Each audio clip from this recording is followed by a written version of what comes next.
50%. And incomes have been stagnant in America. It's kind of one of the a well-kept secret, but incomes have been stagnant in America for about 3 decades. And it's not because American workers aren't one of the most productive workforces in the world. They are. But the money, the wealth and prosperity generated by their labor has not gone into their salaries. It's gone into the pockets of corporations, corporate profits, wealthy people. So what has happened is that in order to keep their standard of living, Americans have had to go deeper and deeper into debt. And that's where people start taking out second mortgages on their homes and doing other things in order to borrow money, saving in some of them in their mutual funds, in their IRAs and 401ks and what have you. But that's all what just crashed and burned in this Great Recession. So what you boil down, the three-legged stool of the retirement system in America is now a one-legged stool, Social Security. Social Security has become a de facto national retirement system. And yet it's simply not adequate for that task.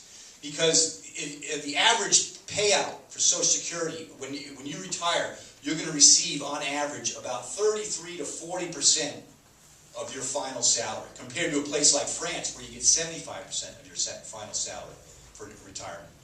Or Germany where you get 70%. Most countries in Europe are up around that range.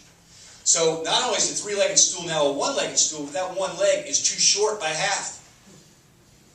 The current generation of retirees in the United States is the wealthiest generation of retirees that America is going to see for a long, long time. It's going, for the next future generations, it's going to be a tough slog, and yet, unfortunately, America is very much in denial about this. In fact, the current debate in the United States over Social Security is between cut it, because they say we have too much debt, that's what the conservatives are saying, and those are saying maintain the status quo. And yet, neither one of those has grappled with the fact that our three-legged stool is now a one-legged stool, and that one leg is too short. So in many ways, we in America are in denial about many, many issues around what, America was in the post-World War II period, the dominant power. It's simply the case that after World War II, when World War II ended, every conceivable competitor, economic competitor, had been destroyed. So, even those like Paul Krugman who talk about, we need fiscal stimulus, it worked in World War II, they don't account for the fact that maybe it was fiscal stimulus that got our economy again, but it may also be that we had no competition. Because we were the dominant power. And in fact, we could give money to Europe and Japan in forms of Marshall Fund, which was one of the greatest benevolent acts on the part of a conquering power in history, but it was also a self-interested act. We were trying to create markets for our products. And so we could do something like that because we were the dominant power. And for Americans, our mindsets became frozen in that period. We became used to being the dominant power. We were the best. We were used to being the best, and we liked being the best. You could be the lowest person on the ladder in America in terms of income and poverty and these sorts of things, and yet you could take comfort in the fact that you were an American, and on the global scale, you were the best. And you can't say that anymore.